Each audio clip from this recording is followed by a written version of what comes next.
Shut up and sit down. Welcome to the Big Blue Offensive Podcast with Mike Trainer, Jay Jules, and John Depot.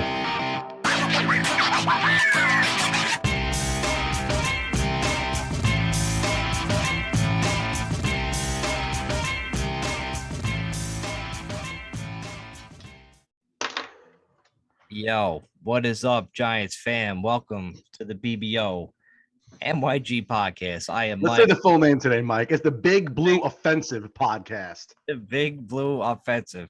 That's John, in case you don't know. I'm Mike.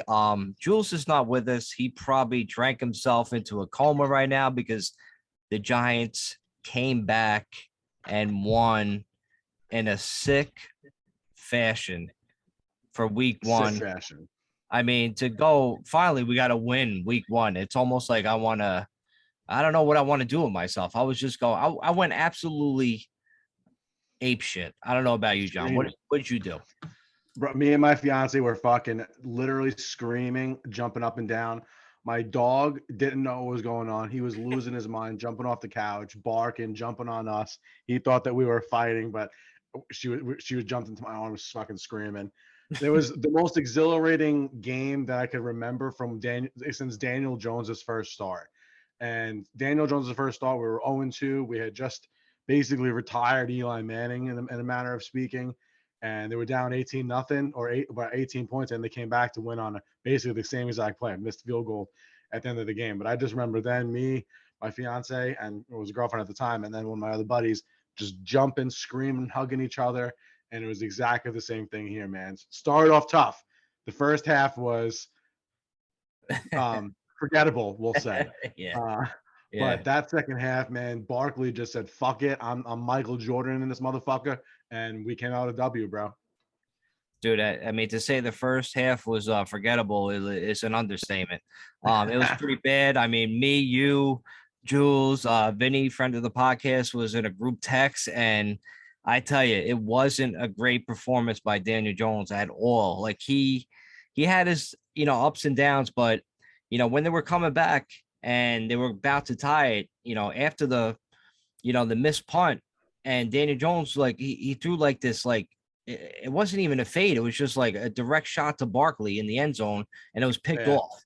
It was a bad pass. I was furious. I couldn't believe it was like that bad, but at least it was a heartbreaker. And then a few seconds later, I think after the commercial break, they showed Brian DaBoll go up to Daniel Jones and kind of give him a piece of his mind. Post-game interview, Brian DaBoll said that, he wasn't really talking to him about that. It was a little something different or whatever the case was, trying to kind of cover for it. But Daniel Jones went back out there, led the team down the field with, help of Saquon Barkley, just busted another huge run. But ultimately ended up throwing the game-tying touchdown, or would have been the game-tying touchdown if it wasn't for Brian Day huge ball fucking going for two. Yeah, I mean, it's started off tough. He said that he was trying to throw a back shoulder throw, but not really the situation for a back shoulder throw in that particular case, because it was just one-on-one there. And it was the third down play, so you maybe want to see him just kind of live to at least get the 3 points out of the drive, which would still have been a failure given the field position they have. But be that as it may, football gods were on Giants' side for the first time since fucking 2016. I tell you, before the punt fumble that we got, Jones, like before that, he had a third down where he dropped back and he threw a nice fucking pass on third down. And James, Rich James, bitch, was just on fire all day. He dropped that ball. It was in his hands. It was a big play. And, he dropped it. We had a punt. We got the recovery. Jones threw that pick in the end zone, and we still managed to get the ball back. And to overcome adversity like that just shows you what kind of team we have. I mean, it was just pretty amazing to watch. And pretty amazing to watch like the resilience. I mean, you're right. Going for two with a Barkley inside handoff where he just made fucking two dudes miss, go right to the right, score that 2-point conversion. I mean, Barkley threw the ball down. I think I sent you the video. Barkley just chucked the ball. You seen DaBoll and Wink just fucking looking at each other, laughing, slapping each other, high five. It was just one of those games that this fan base fucking needed for a long time. And it was just like, it was really nice to see that, Barkley to come out with that performance like he had. I mean, I kept saying like he's our best offensive player. And if you did not recognize that, if you said he's a mascot, you said he was a bad pick, I mean, you have to admit, like, you got it Yeah, wrong. where's 27 now? Yeah, Will was Quiet. That's what it is. Quiet. Will's definitely eating a lot of shit. I tell you that. I mean, Will's been on the podcast. We kept it real with him. I kept it real. I behaved myself on the podcast, even though I wanted to just go crazy against him. But a lot of these people, they don't realize what we have, Will included. I don't think he understands what kind of player he is. It don't matter what pick you get him at, but we have him now.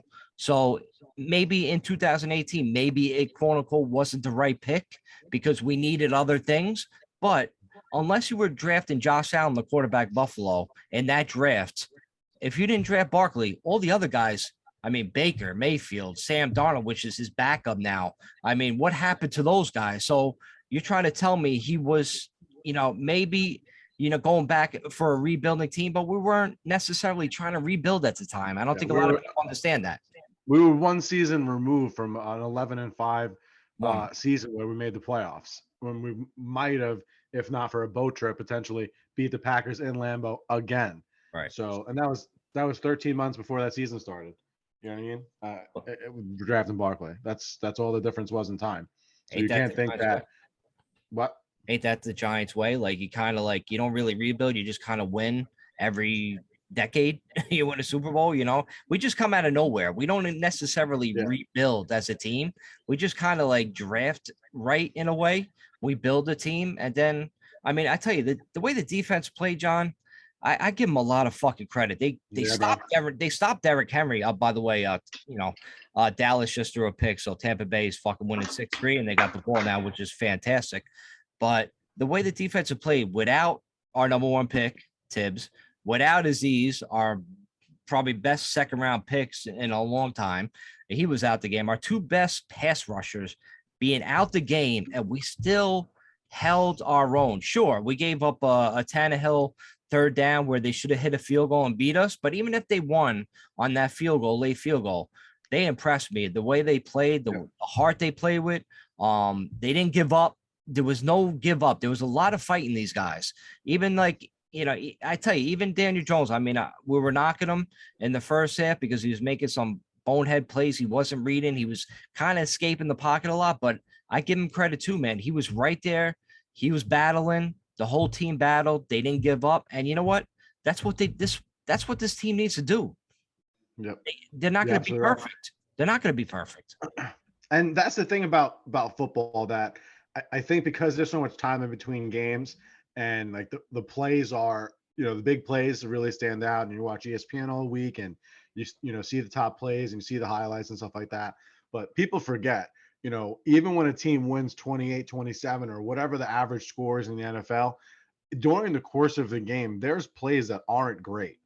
At the end of the season, when a team goes fucking 12-5 or whatever the record could be, they're going to have moments in there where they look terrible. That's just the nature of football. And the Giants started off first few drives in a new offense, and offensive lines didn't play well in the beginning of the game, but they just needed a little bit of time to kind of get Barkley going, and they were off to the fucking races, bro.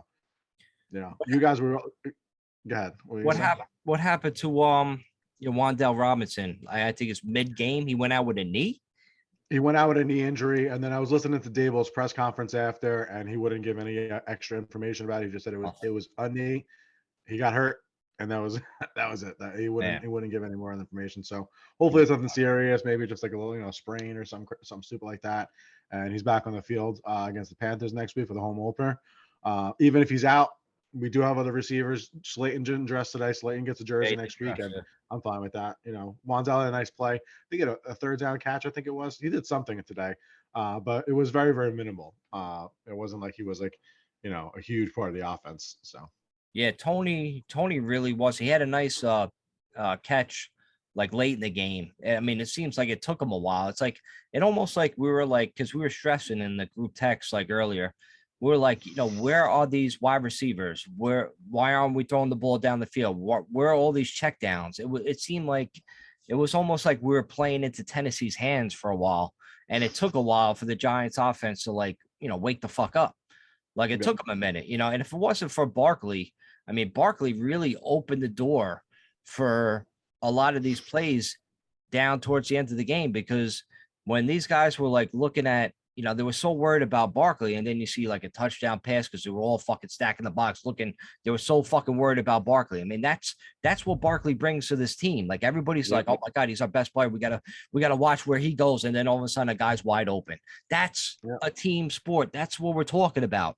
That's why this guy needs to be a Giant for his career. I mean, granted, we're not going to sign him for like $100 million contract. So everybody just got to chill about, you don't pay a running back. These people that say that fucking line drive me absolutely out of my fucking mind. When you say you don't pay a running back, like John, I think you said it before. He's not just a running back. You know what I'm saying? What the fuck? Pay the fucking guy. Pay the guy. Make sure he's a Giant for the rest of his career. You don't have to pay him $20 million a year. And you know what? Even if it is $20 million a year, if you're getting performances like that or even close to it every fucking week, then he's fucking worth it. It doesn't matter what those two letters, RB or fucking WR, it doesn't fucking matter. Anybody will go give the top wide receivers in the league $20 million a year without blinking. They touch the ball 10 times a game. You're going to have Saquon Barkley. How many times did he touch the ball today? 30? Something like that? Let's see. I'm going to look it up right fucking now. Why even question this at this point? Box score, Saquon Barkley, 18 carries and 6 catches. So we touched the ball 24 times, 194 yards with a game-winning 2-point conversion. Wow. I mean, if it wasn't for Saquon Barkley, just dominating in a game where every single thing, every piece of content going into this week versus Derrick Henry, it was Derrick Henry is Zeus. You guys are peasants. And it's just going to be a matter of how many hundreds of yards that Derrick Henry goes and runs this game. Derrick Henry wasn't the best running back in this game. He wasn't. Saquon Barkley was twice as good as fucking Derrick Henry was. It wasn't even particularly close. If you looked at that game and said, let's compare these two guys and see which one you would want to pick somebody up and fucking, I don't know, fucking Bali somewhere who's never heard of the NFL and said, of this game, which guy would you want? Anybody going to say Derrick Henry? Why? Because he kind of looks like the Predator? Nah, bro. I don't think people are fucking very scared of him, man. The only guy like we had to worry about was their fucking backup running back, fucking Hillard. I was like, don't fucking say Ike Hillard, man. He seemed like he was catching balls out the backfield. He scored 2 touchdowns on us. I'm like, can we fucking like maybe stop this fucking guy? But that's what happens. You throw like a backup guy come out of nowhere. It always seems like against the Giants, it always seems like a no-name, a backup, like always like does the damage. Like almost like a Boston Scott from Philly. You know what I'm saying? Like he always fucking has those fucking games. It seems like that's always like the case against us. We always seem like we have bad luck. But I tell you, man, the new regime, maybe the luck is fucking finally changing, man. I don't know, man. Fucking that's what it felt like, watching that ball sail to the left like that, and just watching how fucking fired up the team was. Just look in Saquon's eyes, look in all the guys' eyes when they were fucking screaming. During the press conference, they asked Brian DaBoll, like, when did you decide that you were going to go for 2 on that game win, or on the extra point after the touchdown? And he's like, actually, I did it as soon as we got the ball. He's like, as soon as we got the ball, I went over to the 2 defensive captains and I said, if we score a touchdown, I want to go for 2 for the win. What do you guys think? And they said, fuck yeah. And now that's going to be the motto of the 2020 season is F yeah. Wow. All over the Giants broadcast, they kept saying F yeah, everybody. And there's going to be T-shirts about it. You're going to see. It's going to see Giants, fuck yeah. Wow, I had no idea that was the fucking case, huh? Yeah, sick. Wow. It's going to be fucking sick, bro. You saw a lot more creativity. You saw just a reason to be excited. And this is the first game that they were in this offense, and they managed to fucking run the ball right down one of the best defenses. And they were the number 1 seed last year. They were the number 1 seed, and Derrick Henry missed most of the season. And they were the number 1 seed. We were in their house without any pass rushers. Right. And fucking won. Yeah. I mean, not just to say without our pass rush, but, Dane Belton, our rookie safety, that's supposed to be in the mix playing time. he was out with still the collarbone, but it looked like he might be able to play next week. So if we get him back and Aziz and K Tibbs next week going against Carolina, I mean, I tell you, 2-0, baby. it could be on the weekend. Derek Jeter, number 2. Yeah, 2-0. That's right. Gets honored. Derek Jeter, man. I tell you, it was man, it was I tell you, man, I was fucking going nuts, man. I was fucking screaming with that victory. I still like I'm in shock. I can't believe how they completely like did a 360, like not even just like at halftime. They did it like late in the third quarter, going into the fourth quarter. It took them a while, but they held them, man. They held it down. I got to give them the fucking credit, man. I mean, it would be nice to just play 60 minutes of dominant football and, win a game, 42-7. Like, yeah, that would be cool. But there's something to be said of when you are down. You're a fucking MMA fighter and you got fucking knocked down the first round. There's something to be said for coming back and fucking finding a way to at the end of the fight, winning the fight. So it was nice to see a young team kind of forge themselves in this moment in Tennessee against a top team, being down with the way they are, being basically embarrassed, because that's what it was. It was an embarrassing performance for the first like 35 minutes of game time. And then all of a sudden, the defense kept sticking with it. They were just, bend but don't break. They were stopping Derrick Henry. They let up some plays, but at the same time, they let the game stay close. And it just enough time for the offense to get going, Saquon to get going and fucking win. You know who I was like really happy for, which I don't think a lot of people talked about because he was kind of on the sideline, getting better, getting healthy in training camp, was Sterling Shepard, man. He made that like big pass, that bomb, perfect. Like it wasn't those fucking throws where it was off Slayton's fingertips. It was just right in Sterling Shepard's hand. Took it to the house. Like he was like a forgotten man in the Giants wide receiver core. And my man stepped up, man. Besides Rick James, bitch, it was Shepard that made that huge catch, man. And it got like the sideline pumped because I mean, I think it got him pumped more because the way he means to the team. Everybody loves Sterling Shepard. He's the ultimate team guy. People love him. Just like he is the ultimate team guy, and he's the guy who's been on the Giants the longest. And he's been here from the highest moment in 2016, his rookie year, when we went to the playoffs. They were 11-5, beat Dallas, who almost perfect that year, beat him twice, was part of those 2 victories. And, unfortunately, it was also part of them fucking shouldn't have bet him in Lambeau. But, and then 2017, 18, 19, 20, 21, and got hurt 21, got a pretty fucking nasty injury, and works his way back, where they were talking about Shepard not be able to play until Halloween just a few months ago. And now, he ends up finding a way back to play in week 1 and contribute in a huge way to a stunning, just like a true culture changing win. Can you imagine what like the MetLife after a win this week is going to sound like week 2 when Carolina rolls through? Can you? I don't know if I have anything to do with it next Sunday, but I'm tempted to buy tickets to the game. I know it's gonna. I tell you, it's gonna be loud. If when we come out with a victory against them, being 2-0, especially with Eagles winning, unfortunately, against Detroit, but you kind of knew the Eagles were gonna win, even though their defense looked like shit. And then, yes, of course, the Commanders winning against Jacksonville, but Jacksonville had the lead late. Carson Wentz, he didn't look so great. He threw a couple touchdowns, but I mean, granted, it's against Jacksonville. You're going to fucking score points against them. So they're lucky to beat them too. And now Dallas is playing against Tampa, against Tom Brady right now. They're trailing by 6. So we're hoping for a Dallas loss by the time this ends, so we could go in.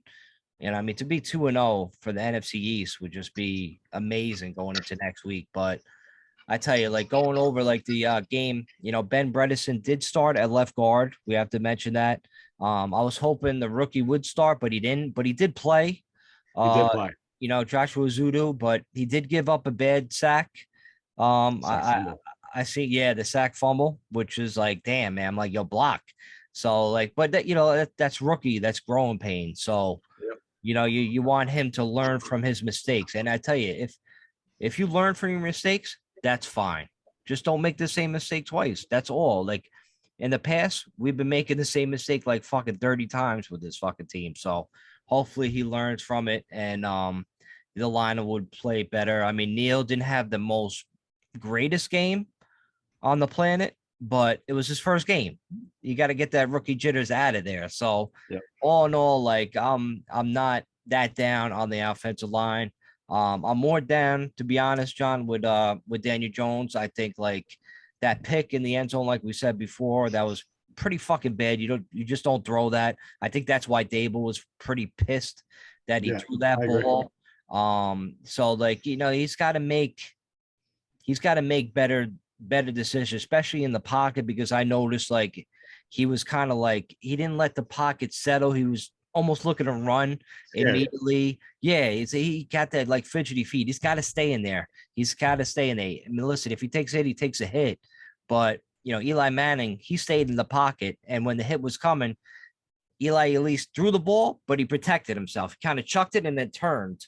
That's why Eli was so good at staying on the field pretty much like his whole entire career. So I think that's what Daniel Jones needs to do. I think they were trying to do like that, almost a read option earlier in the game, like way too much, right? Wasn't that like kind of a thing? Like, what are you doing? Like, just throw the fucking ball. Yeah, they leaned on the run game like pretty heavy. Well, no, excuse me. They had 2 rushes with Saquon Barkley, and then they had a few runs with Daniel Jones. I don't know.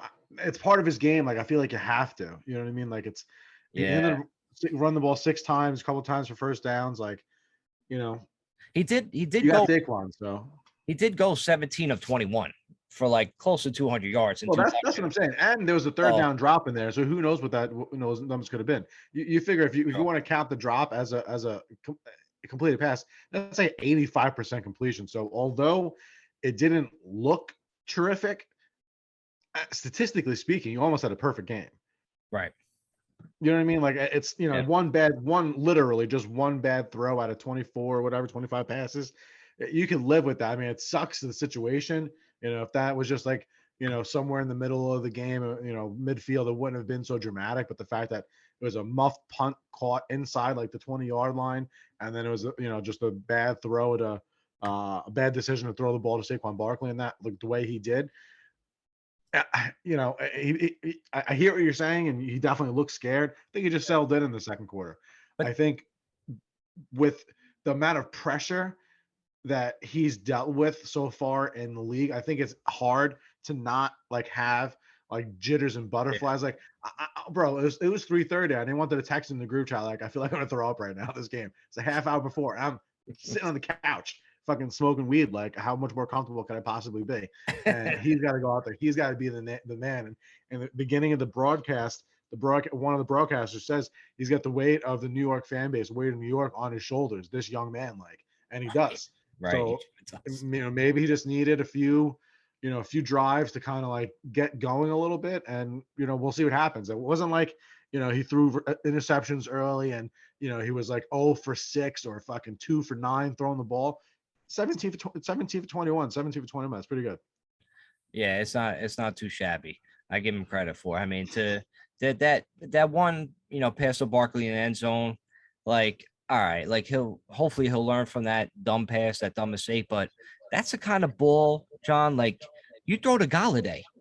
If Galladay's on that field, that's the kind of ball you throw to Galladay, because Galladay's going to go up and he's going to try to fight for that. He's a wide receiver. You're not throwing to a running back in the goddamn back of the end zone. That doesn't make sense to me. I could see like if Barkley's running a slant towards the end zone, maybe you hit him like that, but like almost like a fade or an out to like Barkley in the end zone. Like you throw the ball to fucking Galladay. Galladay makes the big bucks.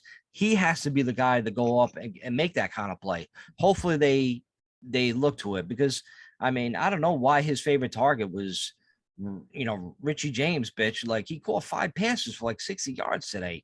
He had 5 punt returns for like 62. He was running the ball on punt returns back. So Richie James had a nice day, man. Yeah. He had a really, other than that one drop, he had a pretty good day. I think there's a possibility that maybe there's a miscommunication between Saquon and Jones on that play. Could That maybe that's what led to that. You never know. It could be something like that. But at the end of the day, what was his thought process? He's throwing the ball to a guy who's having a phenomenal game, who's one-on-one, and there's no one around him except that one defender. Hmm. It's not the worst decision in the world. It's just a matter of the communication between the throw and the way to play the receiver play the catch just didn't work out. I forgot what the other thing you said was though. Would Richie James or Galladay? Oh, Richie James. Yeah. I mean, he had a good game, man. He for a team with Tony and Shep and Galladay on it. He was the receiver that seemed like he was making the most plays out there. Galladay, I think, he had two catches for 22 yards. I think he had 2 first downs. He only had 2 targets though in the game. That's what I mean. He don't get the targets. I don't get that. I don't understand why, if he's getting paid $30 million a year, why aren't you throwing him the ball? Like, I get people frustration with Galladay saying he sucks. We get him off the team. I know Jules hates Galladay. He wants him off the team, but Jules hates everybody on the Giants. Yeah. When things go in bad, he gets really upset. But it's listen, I understand fans' frustrations over that, but you got to look at it hey, if I'm running out there and I'm making 30 million and I don't get the ball thrown my way and I'm a wide receiver, how else am I supposed to impact the game? Am I commanding double teams where he's not even looking my way? No, Galladay ain't commanding double teams. They're just not throwing him the ball. And they better start throwing him the ball. Otherwise, the offense is going to look like kind of garbage for most of the game, like they did tonight. Without Barkley running the ball, they can't afford to have Galladay just do nothing. They need to target him. I'm telling you right now, in order for them to, make a move and they want to win more ball games down the line, they have to target him. I mean, I'm a Galladay fan. I think that if there's a world where we can see him have high line production, be 1,000-yard receiver this season and catch 8 to 10 touchdowns. I don't think the door is closed on that. But frankly, bro, as excited as I was today, in the moment watching that ball sail left, I didn't think about Galladay. All I thought about was the fucking plays that they made to fucking come back in this game and win. So he's taking a large percentage of the salary cap this year. If he's not going to play well enough to command receptions, command targets, and other guys who are making less due and they win, then Galladay, I'm sorry, bro. Enjoy the fucking money, and hopefully you can enjoy the rest of your career doing whatever you're going to do. I would like to see if we have any videotape of him. I want to see his reaction at the end of the game. I want to see if he was jumping up for joy. I want to see if he was celebrating. I want to see that. You know what I mean? Hopefully, if somebody has the tape, hit us up on Twitter. Definitely not me, because I got suspended from Twitter permanently on my account. So hit up the BBONYG podcast and that's your account now. Throw us on there. That's going to be that's going to be my focus now on the BBO. And with the at Mike Turner MFT got permanently suspended for calling the Clintons and Ivanka Trump bitches, apparently. I mean, that's insane. What kind of faggots run this fucking show? Yeah, I wish Elon Musk fucking would get in there. Now you got to change your fucking handle on the YouTube screen here. I know. Not Mike Trainer NFT anymore. You can leave the fucking pronouns though, because that still applies. Yeah. F your fucking pronouns. I'm gonna be with F Twitter. I'm gonna go after Twitter fucking hardcore for fucking Or I tell you, it's crazy. Do F yeah, because that's gonna be the Giants theme going forward. F yeah. I mean, that's the title of this episode. You got to put that down there. So. Bro, how about fucking Brian DaBoll, bro, calling to go for it on the game, the game win. We saw Ron Rivera do that, and we ended up beating them last year or 2 years ago, whatever it ended up being. It didn't work out for them, and he got roasted for it, and remember Ron and all that stuff. Yep. And then in the post-game press conference, he just walked out there, bro, with his fucking nutsack hanging over the elastic band of his sweatpants, just for everybody to see those big fucking day balls that he's got hanging in his scrotum. Man, what? I couldn't believe it. I was like, this is straight Madden. Like, this is what I would do if I was frustrated playing somebody online, some fucking little Korean boy who's 8 years old who just knows how to play the fucking game that well. Just sitting there. So, you know what? Fuck, I'm going for the win here. And then they fucking do it, bro. Saquon just says, fuck it. And they do it. Like that. Oh, my God. Wild. Yeah, it was. It was pretty fucking fantastic. The way We also have to mention the fact that the defense basically just gave them the game back.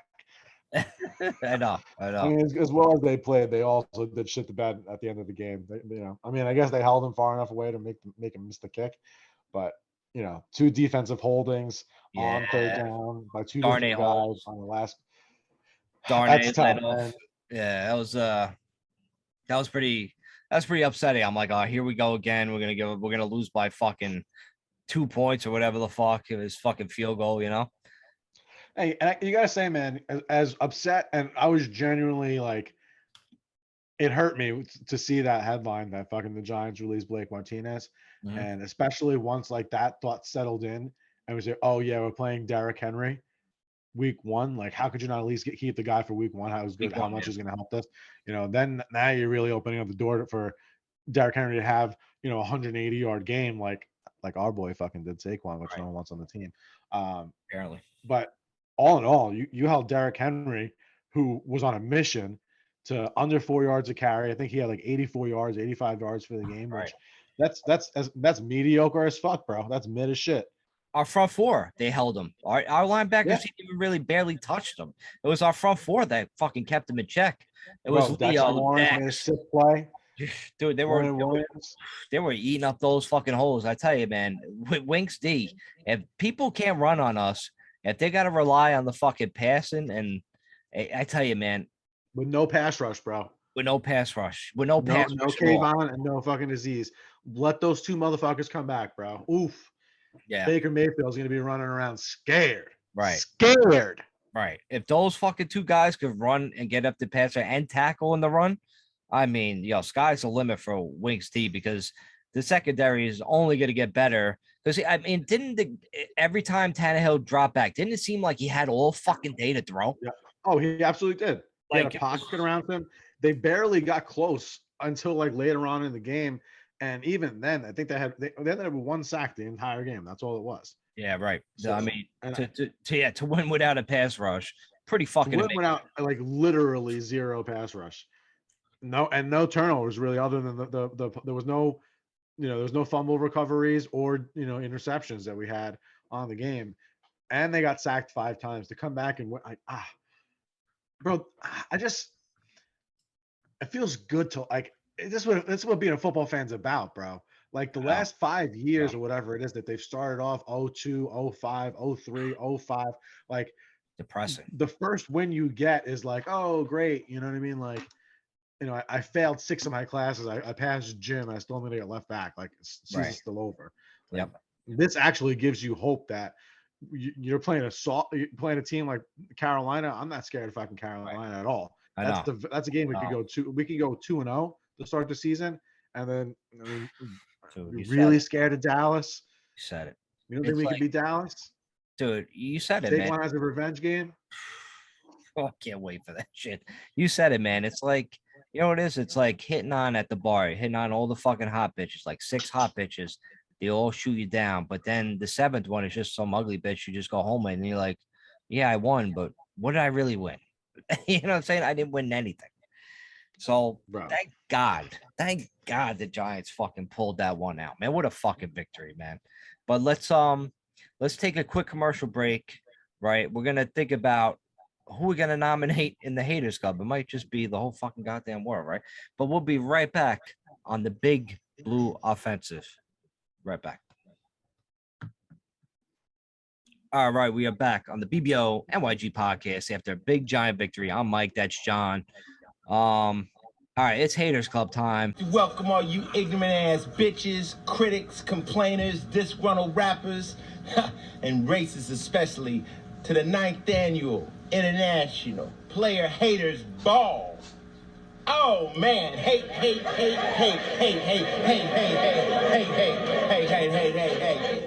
So we're trying to think like who will we nominate, and then I'm seeing like all these people like on the Twitter, world and social media that, we don't pay running backs. Barkley's a mascot. You don't pay this guy. You got to let him go. John, who we nominating, man? I'm nominating the entire fucking NFL world, bro.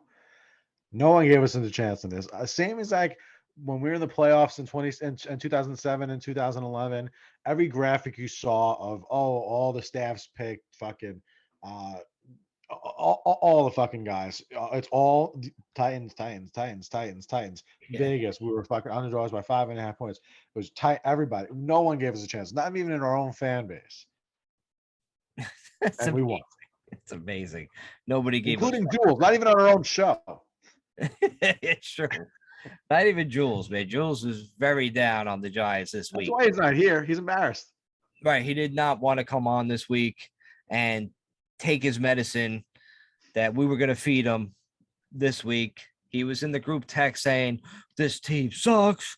I'm done with this team. Week one's a loss. But I tell you, a lot of Giant fans, they do feel that way because of the last fucking 10 years of this fucking fan base. Yeah. It's almost like you need some positivity, and you need the Giants to make us positive. And after this win this week, it got me positive. It got you positive, but there are still a certain fan base that don't believe in Barkley when we've been saying he's our best offensive player the whole time. This guy's in the Twitterverse. You all know the names. You all know the fucking people. You all see him. Like it was Will. It was this guy, Ethan, that looks like a dork.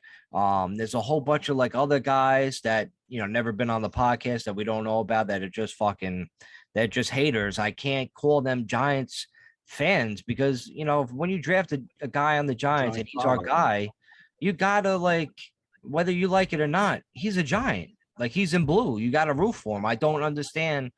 Like, and they say like, oh, I root for him, but I mean, but you're knocking him at the same time. I would never knock one of my guys. You know what I mean? Sure. Do I knock them in game when they suck? Sure. Like I say fucking shit. What the fuck are you doing? Like I was saying shit about Jones today, but I'm not going to fucking be like, oh, we should have never drafted. You know what I mean? I can't be that down on a fucking player and not root for him. Like to root against him is just, it's mind boggling to me, man. I don't understand it. Bro, I would love to like have a little, Professor Xavier, telekinesis or telepathy, whatever it is, to just be able to check in and see, like, as this game's going on, as Saquon Barkley's dominating and taking over, all these people who have spent the last 4 years hating on Saquon Barkley, like, right.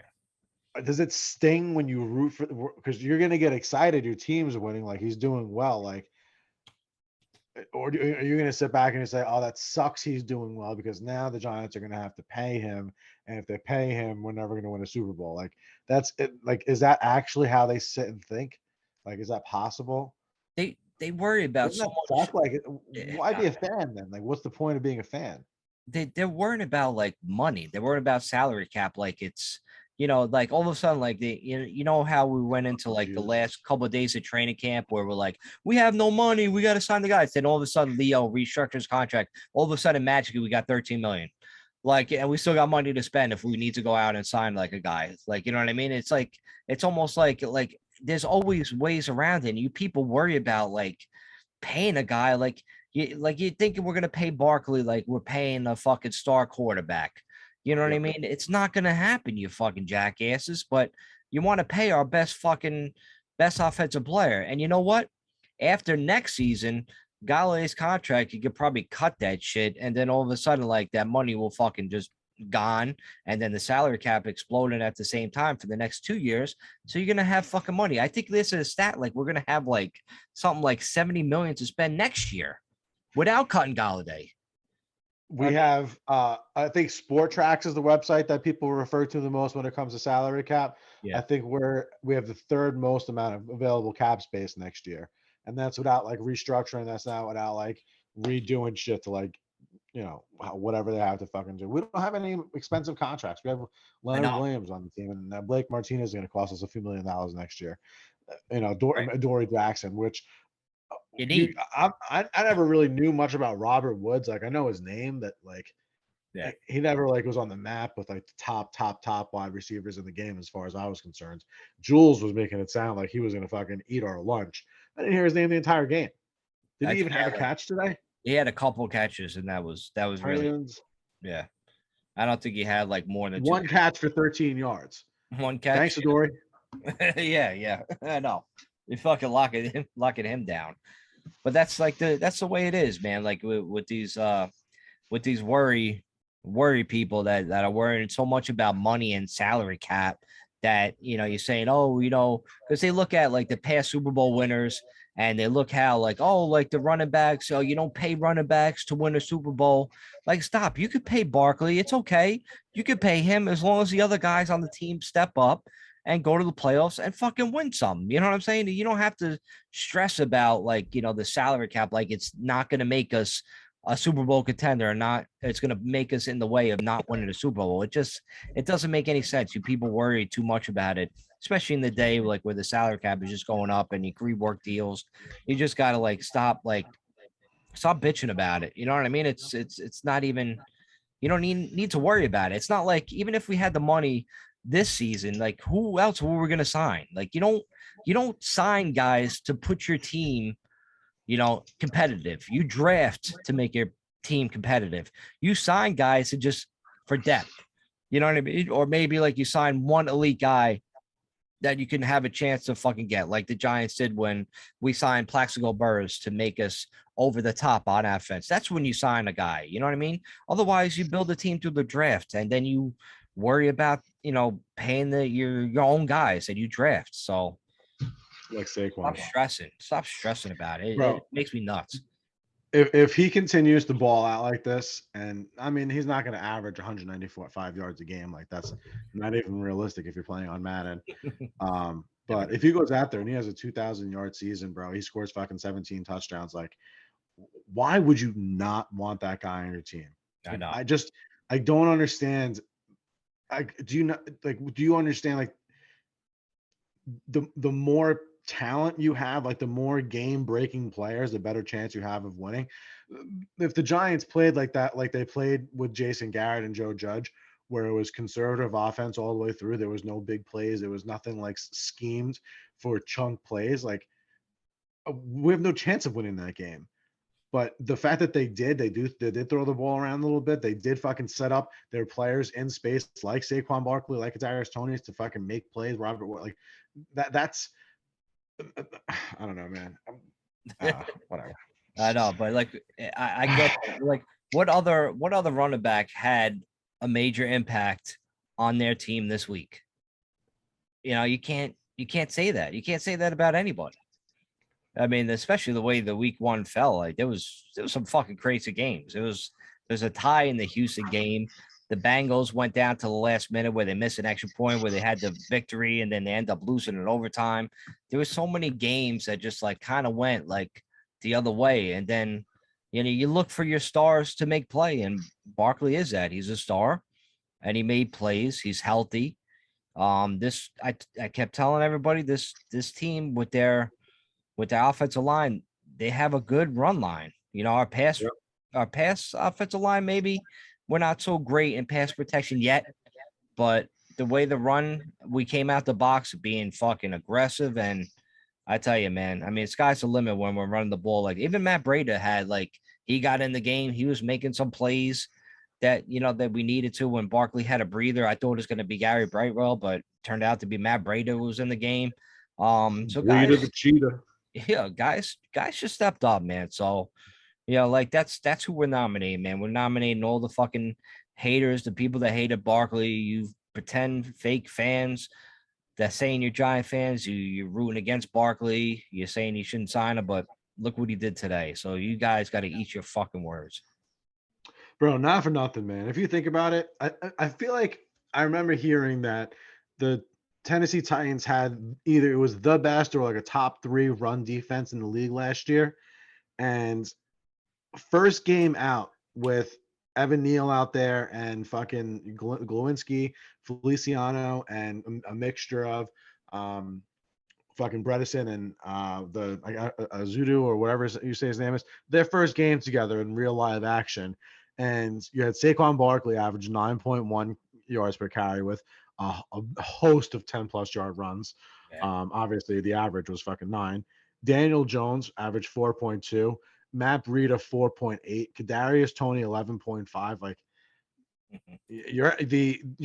that's a 7.4 average on the day on their first game out together against what was last year one of the best run defenses in the league. Like this team runs first. Fucking Daniel Jones could just fucking game manage 250 yards, 225 yards a game. Fucking just don't turn the ball over. We could win 10 games to 11 games this year. Well, I can't wait to next week. So we're going to wrap this up. Week 2 is next week, 1:00 game. Carolina comes to town. Bet your ass we're going to be fucking 2-0. Hopefully Dallas loses tonight. They're losing 12-3 currently as we're about to end this podcast. But, like and subscribe. Find us on the BBONYG podcast on Twitter, on Instagram. Check out the Pick'em Pool. Make your picks. It's never too late to get involved in that. Go to playactionpools.com. Look for the Big Blue Offensive podcast. Pick'em Pool to get in. And, with that, we out, man. Go Giants. Peace. Go fucking Giants.